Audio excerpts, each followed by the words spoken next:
Alright, so let's wrap up this week's Much Abrew About Nothing, featuring Naya Heroic from our instant deck techs.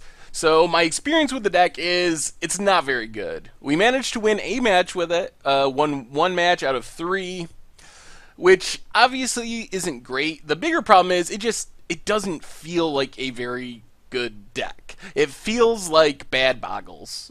I mean, you're kind of playing the same game as Boggles, where you want to resolve a one drop creature and then Voltron it up to victory. But instead of playing hexproof creatures that blank all of your opponent's removal, this deck is playing just random one drops with heroic, which means abrupt decays and lightning bolts and path to exiles are really bad for us. We have to have, the only way we ever win is by having Vines of Vastwood. So basically, we need to make our creatures into Boggles to make it work. So it is. I don't see the reason to play this deck over Boggles. I don't see any real reason. I guess you could maybe try a budget version of it. Apart from the mana base, it's not too expensive, so maybe there's some budget appeal there. But you can build budget Boggles as well if you're willing to skimp on the mana base. It loses to the same stuff. Namely, not drawing any creatures and just doing nothing. You have to essentially mulligan until you find a creature.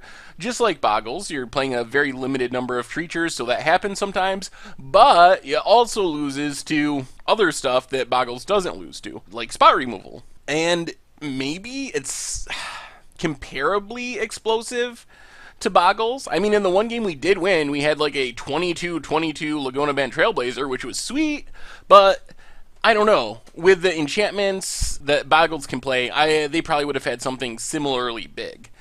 And their spells grant a bonus forever because they're enchantments that stick around, while ours are mostly for one turn. So just all around, it feels like bad Boggles. If I had to pick a reason it's better than Boggles, I guess there are two. One is we do have some cantripping spells. So that's kind of an advantage. Stuff that draws us a card, like the Verdian Wisps. So that's something that's slightly in our favor. And we don't die to enchantment removal as easily as Boggles would. But that said, their creatures don't die, so they have the benefit there anyway. So I think, all around, if you're thinking about building this deck, I have two pieces of advice. One, cut back on the mana base.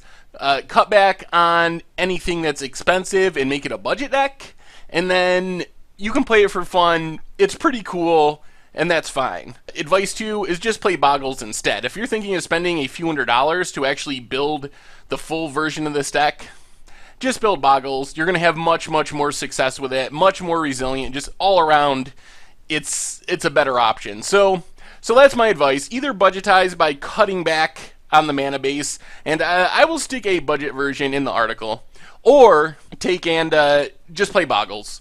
Anyway, that's been our Much Abrew About Nothing for this week. Thank you all very much for watching. Don't forget to vote for next week's Much Abrew deck by liking, commenting, and subscribing to the upcoming Instant Deck Tech videos. We have one every weekday. Yeah, so thank you very much for watching. I hope you enjoyed seeing us get crushed with Naya Heroic, aka Bad Boggles, in Modern, and I will talk to you soon.